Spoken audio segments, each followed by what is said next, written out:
Hello to all. इस video में हम लोग देखेंगे एक्टिव वॉइस चैप्टर में प्रेजेंट इंडेफिनिट टेंस का कन्वर्जन एक्टिव वॉइस से पैसिव वॉइस में कैसे करते हैं। ठीक है, प्रेजेंट इंडेफिनिट टेंस को ही हम लोग सिंपल प्रेजेंट टेंस भी बोलते हैं। ठीक है, इसमें एक्टिव वॉइस का क्या स्ट्रक्चर होता है? एक्टिव वॉइस का स्ट्रक्चर होता है कि उसमें या तो V1 होगा या तो V5 होगा।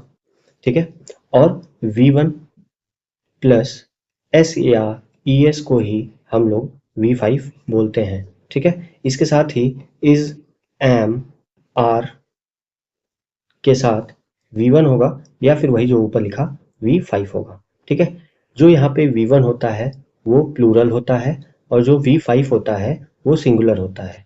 कभी भी वर्ब में अगर हम लोग S या फिर ES लगा देते हैं तो वो सिंगुलर हो जाता है।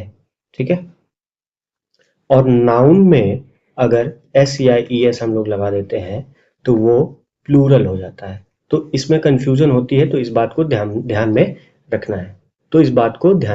रखना है। अब हम लोग देखेंगे कि प्रेजेंट इंडेफिनिट टेंस का हम लोग एक्टिव वॉइस से पैसिव वॉइस में कन्वर्जन कैसे करते हैं।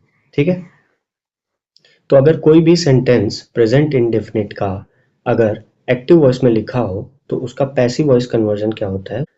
उसका पैसिव वॉइस होता है is, am, are plus V3। ठीक है, पैसिव वॉइस अगर होगा तो उसमें V3 जरूर आएगा और साथ ही साथ मोस्ट ऑफ द क्वेश्चंस और मोस्ट ऑफ द एग्जाम्पल में बाई प्रीपोजिशन बहुत कॉमन दिखता है। ठीक है, और भी प्रीपोजिशंस दिखते हैं बट बाई ज्यादा दिखता है। ठीक है, तो एक एग्जाम्पल के साथ समझते हैं। ही राइट्स अ बुक, ये क्वेश्चन जो है वो एक्टिव वॉइस में है। ठीक है, यहाँ पे सब्जेक्ट सिंगुलर है तो वर्ब भी सिंगुलर। ये क्या है? V5 ही तो है। राइट में S या ES लगा दिया। ठीक है, तो इसका पैसिव वॉइस क्या हो जाएगा?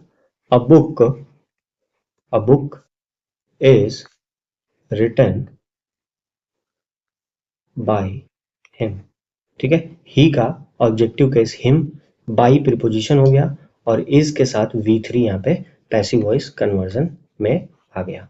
ठीक है, तो अगर कभी भी हम लोग प्रेजेंट इंडेफिनिट या फिर इसी को हम लोग सिंपल प्रेजेंट टेंस भी बोलते हैं, अगर कन्वर्जन करेंगे तो पैसिव वॉइस में इज, एम, आर के साथ V3 जरूर आएगा। ठीक है, एक एग्जांपल के साथ समझते हैं। यहाँ पे Sanya always pays the dinner bill. ठीक है, यहाँ पे V5 है, सिंगुलर है, सान्या सिंगुलर है क्योंकि एक लड़की है सान्या, तो सान्या सिंगुलर तो वर्ब भी यहाँ पे सिंगुलर। ठीक है, तो जब इसका पैसिव वॉइस कन्वर्जन करेंगे तो यहाँ पे the dinner bills are always paid. Paid यहाँ पे क्या हो गया? पेज का V3 हो गया, यानी कि थर्ड फॉर्म हो गया वर्ब की। ठीक है, तो पेड बाय सान्या। ठीक है, यहाँ पे डिनर बिल्स प्लूरल है तो वर्ब भी प्लूरल आया, आर। ठीक है, और इसके साथ V3 आ गया। ठीक है, तो एक्टिव वॉइस से पैसिव वॉइस कन्वर्ट करते समय प्रेजेंट इंडेफिनिट टेंस का होता है पैसिव वॉइस में is, am, are plus V3। ठीक है, इसको हम लोग एक एग्जाम्पल के साथ और समझते हैं। जैसे सिंगुलर का ही एग्जाम्पल लिया तो एक प्लूरल वाला एग्जाम्पल ले लेते हैं। ठीक है, लाइक यहाँ पे दे प्ले फुटबॉल।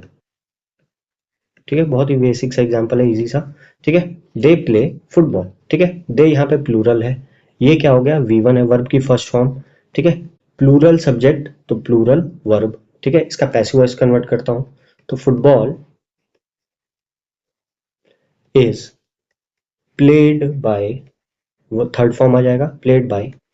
दे का क्या हो जाएगा? देम हो जाएगा, ऑब्जेक्टिव केस। ठीक है, तो इज प्लेड यानी कि इज प्लस V3, ये क्या हो जाएगा?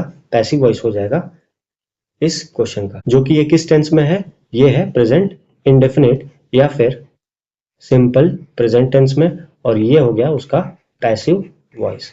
ठीक है, अब हम लोग देखते हैं जो हम लोग का मैथ का क्वेश्चन है। ठीक है, इस क्वेश्चन में ये बोल रहा है कि एक ग्लास जार है, उसमें 6 व्हाइट, 8 ब्लैक, 4 रेड और 3 ब्लू मार्बल्स हैं। तो अगर हम लोग एक मार्बल को निकालें तो प्रोबेबिलिटी क्या होगी कि वो जो मार्बल निकला है वो या तो ब्लैक हो या फिर ब्लू हो। अच्छा, यहाँ पे कीवर्ड और है, तो जब और होता है तो प्लस करते हैं यानी कि ऐड करते हैं, और जब एंड लिखा होता है क्वेश्चन में तो वहां पे मल्टीप्लाई करते हैं। ठीक है, तो स्टार्ट करते हैं। पहले हम लोग का फेवरेबल आउटकम क्या है? फेवरेबल आउटकम है 8 ब्लैक और 8 ब्लैक और 3 ब्लू। 3 ब्लू मार्बल में से एक मार्बल चूज करने का कॉम्बिनेशन क्या होगा? 3C1। और 8 ब्लैक मार्बल में से एक मार्बल चूज करने का कॉम्बिनेशन क्या होगा? 8C1। ठीक है, एक फॉर्मूला होता है कि अगर NC1 लिखा हो तो इसकी वैल्यू क्या हो जाती है? इसकी वैल्यू n हो जाती है। ठीक है, NC1 की वैल्यू n हो जाती है। तो यहाँ पे अगर 8C1 की वैल्यू की बात करें तो क्या हो जाएगा? 8। यहाँ पे 3C1 की वैल्यू क्या हो जाएगी? 3। और इसको जब ऐड करेंगे तो कितना हो जाएगा? 11। और ये हम लोग का क्या है? फेवरेबल आउटकम है। ठीक है, अच्छा यहाँ पे टोटल आउटकम की बात करते हैं। तो टोटल आउटकम क्या है? टोटल आउटकम है 6 प्लस 8 प्लस 4 प्लस 3, यानी कि 6 प्लस 8 14 और 4 18 और 21।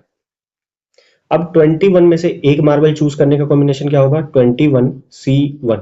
ठीक है, तो ये हम लोग का 21C1 की वैल्यू क्या आ जाएगी? 21। तो फाइनली प्रोबेबिलिटी क्या आ जाएगा? फेवरेबल अपॉन टोटल, यानी कि 11 अपॉन 21।